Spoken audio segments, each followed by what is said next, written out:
catch-up on life in lockdown. This morning we're getting up close and personal via some dodgy broadband and a 15-inch screen with the magical and mystical Mariana Ipkendanz, intimacy and relationship coach, as we discuss the realities, possibilities and fantasies of a love life in lockdown. As you may or may not know, May is the official hashtag masturbation month. I'm not used to saying it, just doing it. Formerly just a day and now a whole month, which might suggest something about intimacy during lockdown.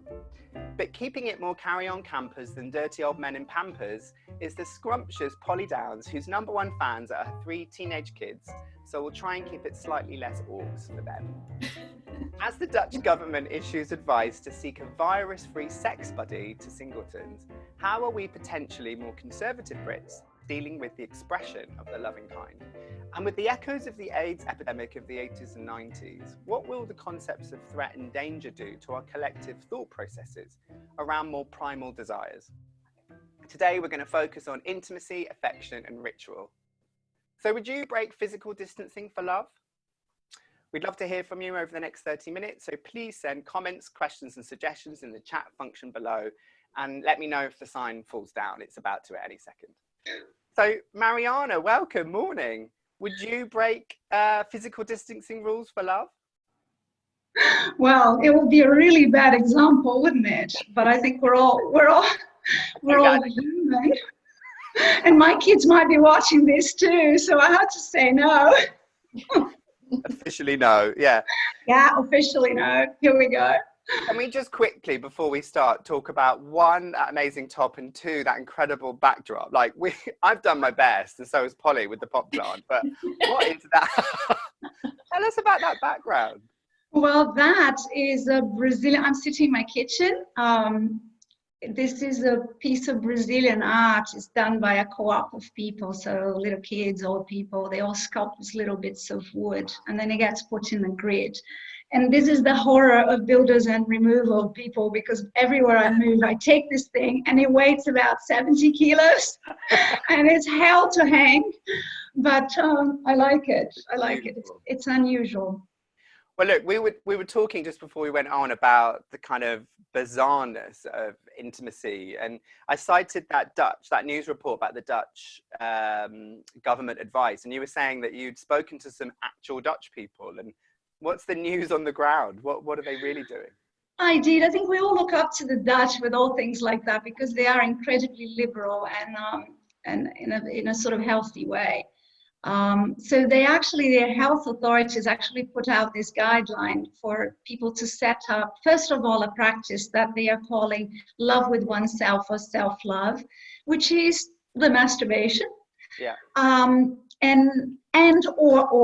So you don't have to choose to set up something. Initially they called it a sex buddy, and then they renamed it cuddle buddy, because they did realize that not all physical and intimacy is of a sexual nature. Yeah. So that you choose a safe person and regularly you establish contact, physical contact, because the sensory deprivation of actually not touching each other for a very long time creates lots of side effects in our thinking and the way we relate to the world. And also it could create some fear of re-engagement when we're actually allowed to go out there and date and hold hands and kiss and do all that.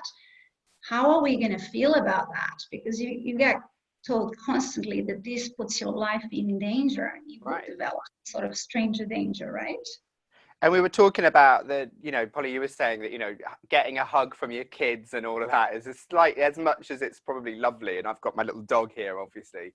But I'm glad you mentioned the dog. I was thinking we're just seeing you stroking, but like a Bond villain, like a really camp Bond villain. Hi. So and I know you shouldn't say this because the dog is for life, not just for Corona, and he really is for life. But he's provided so much love, affection and intimacy. Just caring for something smaller than you really helps, and then you're able to just go out and buy him a cute little Thug Life denim jacket whenever you want. Anyway, so he's here. This is Pluto, and he's going to be staying with us today. But yeah, there's something different, isn't there, about physical contact or intimacy with somebody that's not in your bloodline. I mean, we're from the West, Polly, but I think even now it's still quite nice to diversify out of the genetic pool. It's true.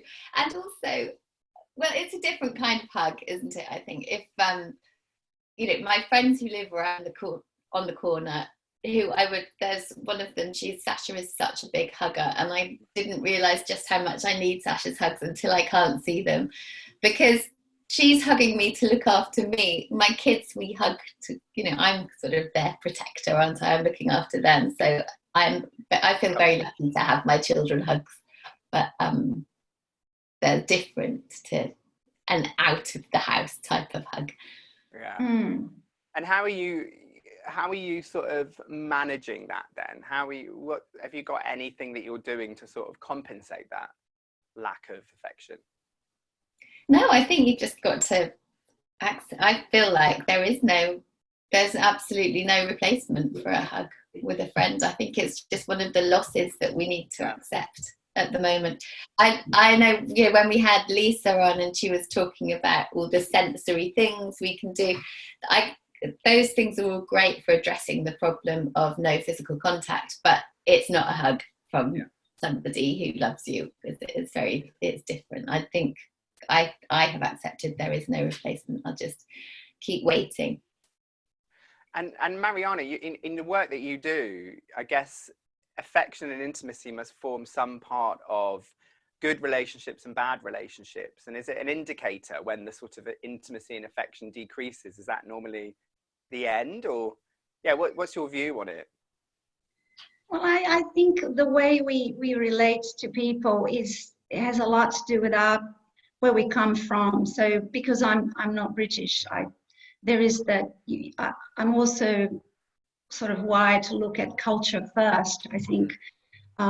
So there's your family of origin with whom you had your first experience of intimacy, of touch. Then there's your culture, what is allowed, what is not.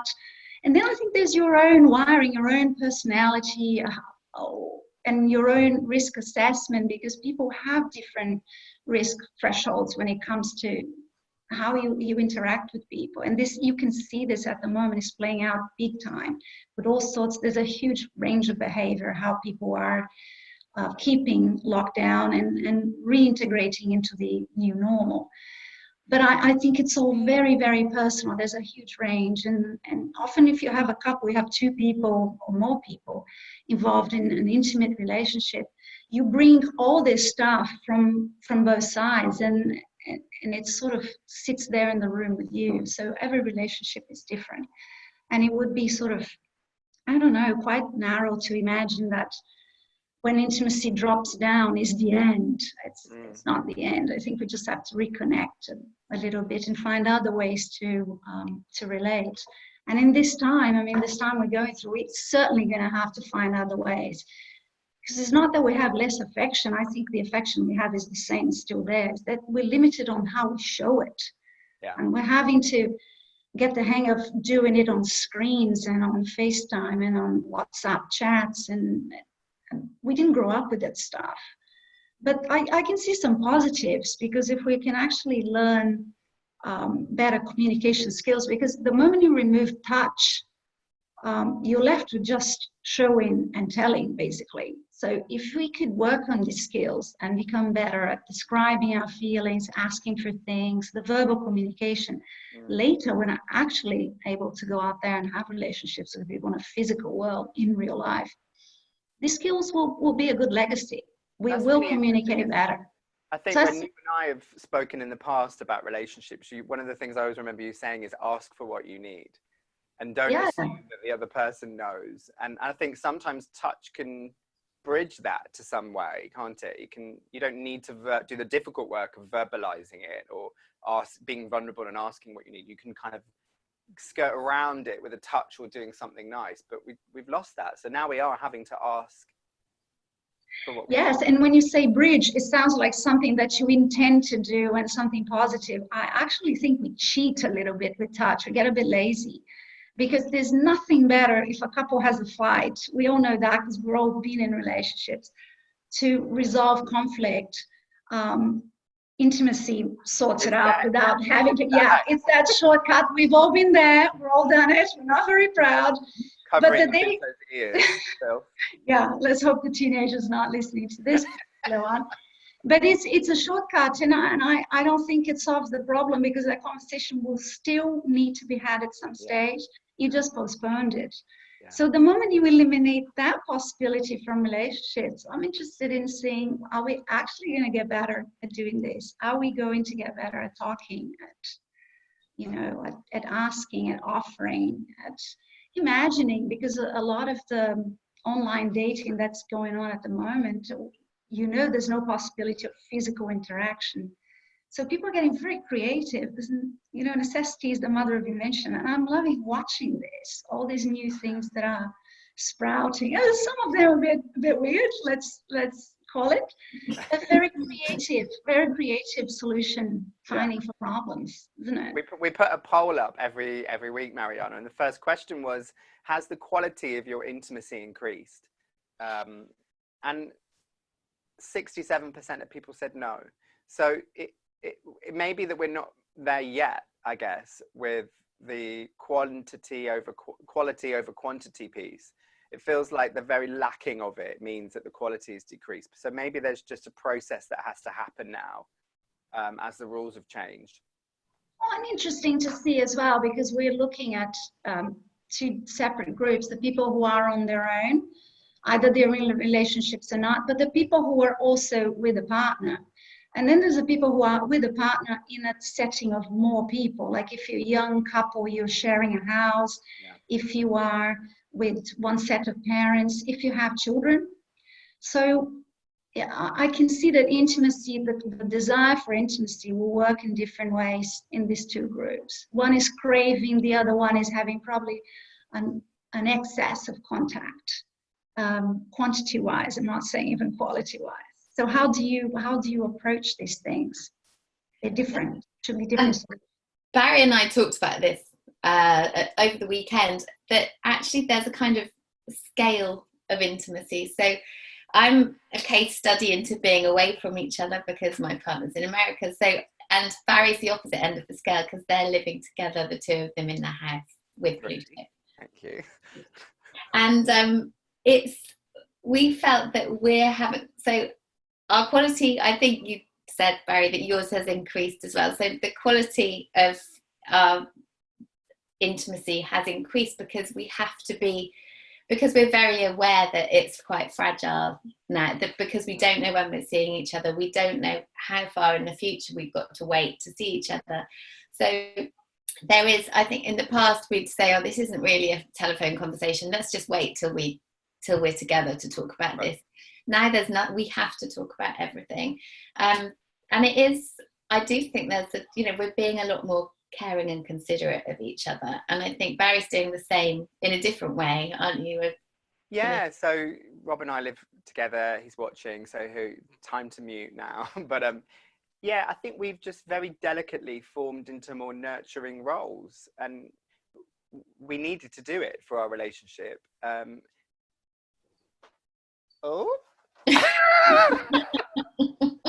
Rob's got a button upstairs that when I've gone too far, he presses it and the sign comes down. No joke. No, I think for us, it's just that we've delicately formed into more nurturing and caring roles that I think if we tried to cognify it and try and do it, perhaps with therapy or whatever, we would resist it. It's like we've found our way in this now. Because we're spending every waking and sleeping minute together, and we're both individuals that really liked our own space and time. So we've had to sort of negotiate that without words. Because I think if we tried to negotiate it, I probably would have taken the lead and it would have been my plan, and that obviously wouldn't work. So we've just found our way, and it's not all easy, but I feel very fortunate in the sense that there is somebody here, but we both realized that we needed something else as well. And I think having that someone else to bond us even more was essential. And there's no way he would have allowed us to get a dog if we weren't in Corona times. Lifestyle wouldn't have allowed, but here he is and we're very happy. And Mariana, you were saying about the neural pathways, which I thought was fascinating, about how long it takes to form a habit.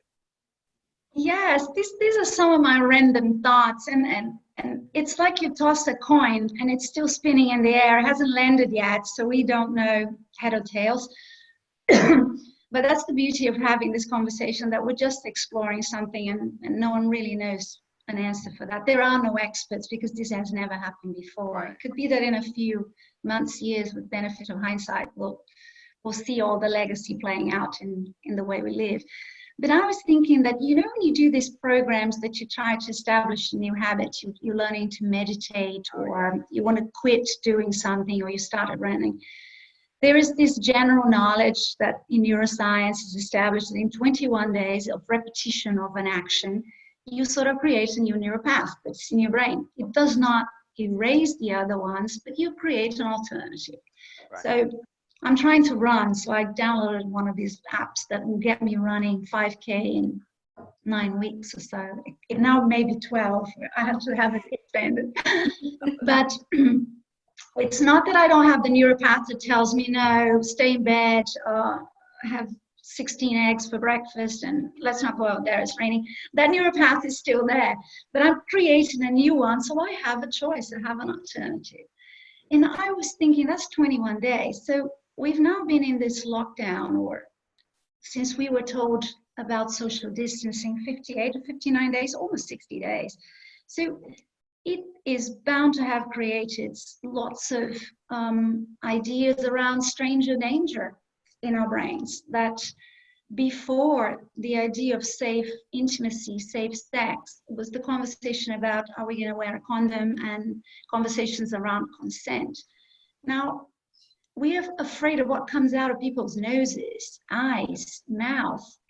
How do you do intimacy, physical intimacy, if you're so afraid of each other's bodies? And it's not just afraid of getting hurt, it's afraid of dying.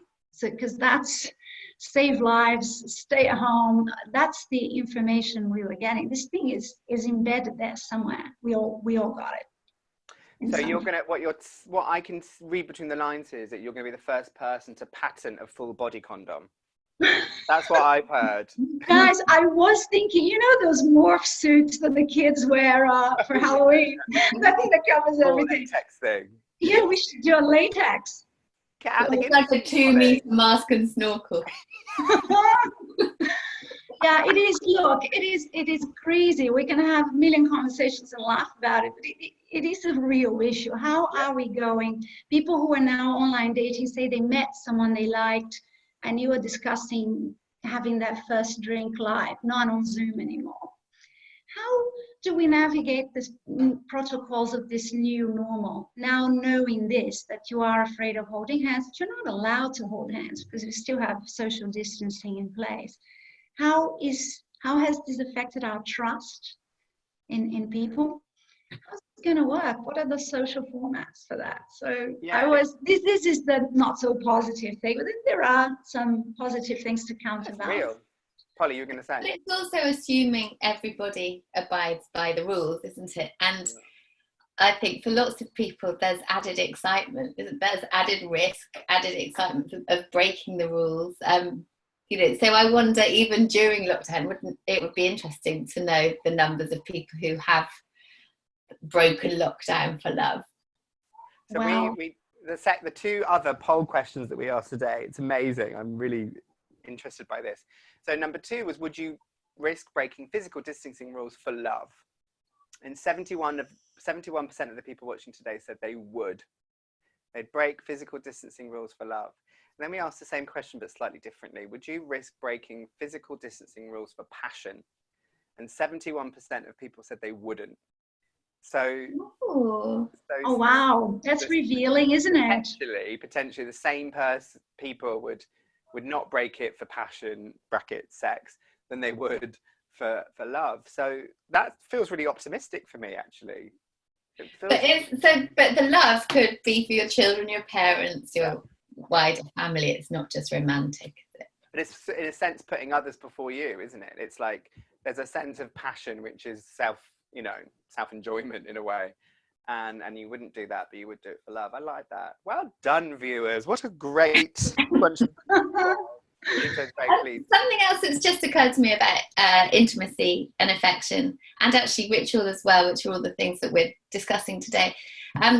We three have we've seen Esther Perel talk together, and one thing that I remember really like striking me as so fascinating at the time is where we find our partners attractive. And she was saying there are 4 different ways that people find their partners when they look at them and find them most attractive.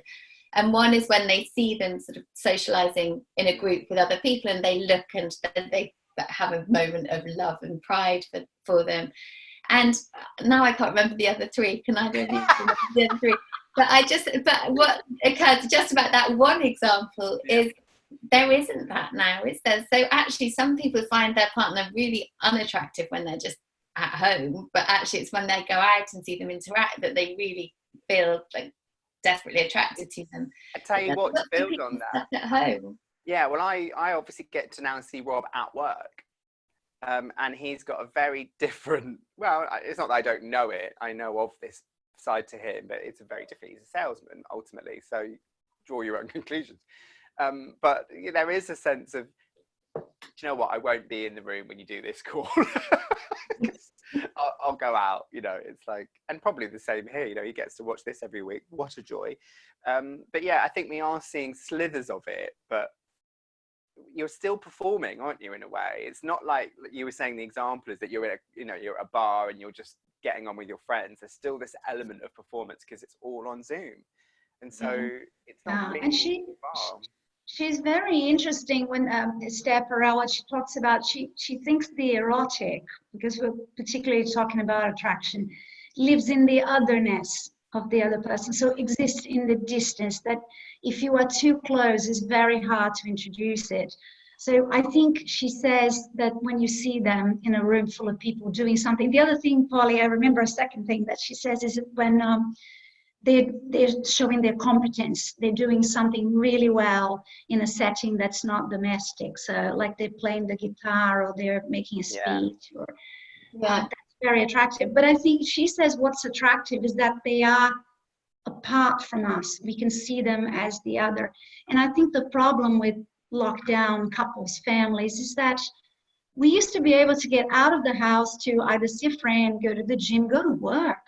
I mean, go to work was the big thing that separated. Now our whole lives are happening in one setting with no boundaries, all under one roof. It's like a big soup with lots of ingredients that was actually put in a blender, so you can't identify the broccoli, the carrot anymore. And it's very unattractive because it's always the same. So I wonder if these rituals, which is our third. Yeah, let's move on to that. Yeah. If ritual is not the way to sort of create this demarcation in the soup, that you create a date night. She talks about doing a date night once a week with the person you're quarantined with. You just cook something nice, you dress up, you do your hair, you put your makeup, and you go to the living room or you go to the kitchen. But it's time to establish some sort of transitional space, so we're not all in pajamas the whole day, taking work calls. It is very difficult to bring any sort of otherness. I think it actually goes to Polly's point that you were making, I think, before we came on, about the grief, the subtle grief involved in the sort of trying to recreate something, like date night, if you're not together, if you're doing something over Zoom. Because there are a lot of people that are in relationships and they don't live together. It's fine, it fills a gap, but then there's a sense of, oh, I really wish we could do that for real, kind of part of it, isn't it? Yeah.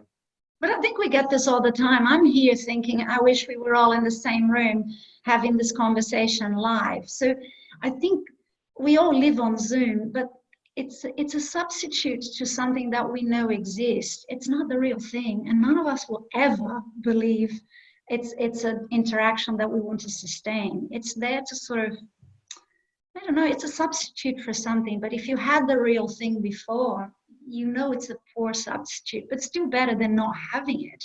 Had this happened to us 20 years ago, I don't even know how we would be doing all this stuff. There would be none of that. So there are positives there. We just have to learn to use these tools maybe a little bit better, and not let them overwhelm us, because I get overwhelmed. I hate Zoom. I'm going to do full disclosure. I talk to people. I like to see the little tapping foot under the table. I like to see if they're biting their nails or not. You sort of Zoom, you see none of that. You rely on just the face and above the shoulders, and I find it very distracting. It doesn't bring out the best in me, to be honest. So I imagine everybody feels conflicted about Zoom as well. I'm not the only one. Mm. We have a question from Nikki, who says, how do you get to the love part with a new partner if you don't know yet if there is passion? Essentially, dating would need to jump from no physical connection to a committed relationship. I've kind of got a view on that, being somebody who started a relationship from a distance. So I think the answer is you don't know.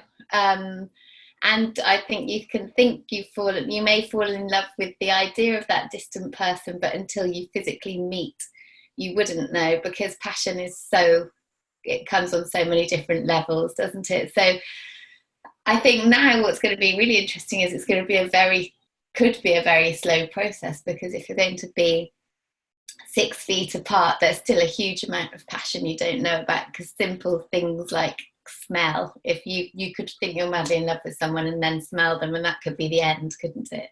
Or the way they eat, that's always the thing for me. Yeah, so I think the initial physical meeting, you've got things like how they stand, how they walk, those kind of things make a big difference. How they treat waiters or waitresses in restaurants, that's a big thing. Yeah, like all of those interactions. But then closer, it's even that when they hug you, with how firm it is, if it's, those kind of things make such a difference. And so I think it's just probably going to be a lot slower. And maybe there's something very romantic about that. But do you know what? I would just add to that. There was an article that I shared amongst us three that was that there's a rise in marriages happening, in obviously in different forms. And I wonder whether we just got so used to being able to pick and choose out of all of these little things, like the way they eat or the way they hug you, and that now there are more important things at stake, so maybe we'll make bigger leaps and bigger decisions, like the sort of 40s and 50s. And I know they weren't all great marriages, but they're probably the marriages of our parents to some degree, that those little things that we've become niggly over become less important, and it's just more about how somebody makes you feel. Am I just an eternal romantic optimist? No, I think you're right. I think there is definitely a slowing down in the way things happen, because before you would expand on a dating website, you fire each other a few texts, and then you move to WhatsApp, and then you agree a coffee or a drink or a walk or whatever you do as your first date. This has now been forced to slow down. So to deal with this time, you will have to have conversations, and I'm wondering if these conversations will be a bit more meaningful. So when you actually decide to meet that person, you know a little bit more about them. It's going to be less awkward maybe, but the whole chemistry thing is really hard to guess, isn't it? You have to be... You can't, can you? You can't guess it. No, and there's so many things you imagine that may not be true. Barry, like you, if I go on a date, I am single. If I go on a date with someone and they order their drink or their food and do not look at the waiter, for me, it's it pushes such a strong button in me that I think the date's almost over by then. You sort of rule out that person. So there are lots of things about people that you only found out when you go out in the real world, and this is not enough to give you the information you need. So I wonder what this is going to do. Not enough yet. So we might have to get used to it. This is the thing. We may have to drop our expectations a little bit and get used to something which is very different and very uncomfortable. We've got about a minute left, and I wonder, we didn't really talk about rituals, but I wonder whether there was anything that you would recommend or suggest that's working for you through this, in terms of, my word, but bridging the gap of intimacy and affection. Yeah, what's been helping us here, and I'm living with 2 teenage kids at the moment, is sort of doing a check-in in the morning, like taking some time to actually wake up center myself a little bit and say, well, how am I feeling today? And then communicating it to the people living with me, because it's terrible if by 10 o'clock I'm snapping at everybody. It's much better to actually ask yourself, how is it today? And didn't sleep so well. I'm quite crabby. Today I'm really afraid. I'm anxious. I'm not well. I may need some soothing. I may need some time by myself. Yeah. So all these things, if you can communicate with the people living with you, then I think it helps everybody adjust. It's like a dance. I do a step, they do the next one. So if you are in a partnership, very important to sort of check in with the other one on a regular basis. Do not assume. When in doubt, just ask, just say. So this is all we can do. It's not a developing strategy, but it's certainly an efficient coping one. Yeah. And Polly, I guess, without kind of leveraging your real life experience too hardly, but how have you been managing the distance for such a long time and now this? Well, we also have an 8-hour time difference, so it's different. That's an added thing. So we've had to rituals become quite important. We've got there is a pattern to our day. We know that we call each other when we wake up, and we know that we'll call each other when we go to bed. And we have, during lockdown, because of things like having our children most of the time, we've had to actually schedule almost appointments to talk to each other, which is so against everything. Normally I'm spontaneous and would hate that, and it's actually been really helpful. And I think a real sense of not taking each other for granted and being very aware of each other's needs. And I think with the children as well, that's a similar, trying to just remember that we're all struggling in our own ways, so trying to be a bit more gentle than we might normally be with each other. And I think, thank you. And I think for me, just to sort of wrap up, one, we're probably going to just get a drill out today and sort this. That's a beautiful way of connecting together. But I'm going to say something maybe a bit lefty, but it's something about art and words and, writing notes. When I was sort of dating in the 90s and all of that, writing letters to each other and, rather than sticking to this Zoom thing, but doing something which is a bit more authentically creative. So if you are dating early, or you're in the early stages, don't be too afraid to just express who you are in different ways, whether that's phone call, writing messages, sending postcards, or there are ways of connecting on a slightly more deeper emotional level that isn't through this dodgy 15-inch screen. Mariana, this is the longest episode we've ever done. Oh God, naughty. And Pluto's gonna say, hi. Oh, gorgeous. I'm that guy, and I don't even care. I'm gonna go and put my sign back up now. Oh, Polly, go on. Can I just interrupt quickly, because we've got a last question, and it's from an anonymous attendee, so I need to do it because we can't try in any other way.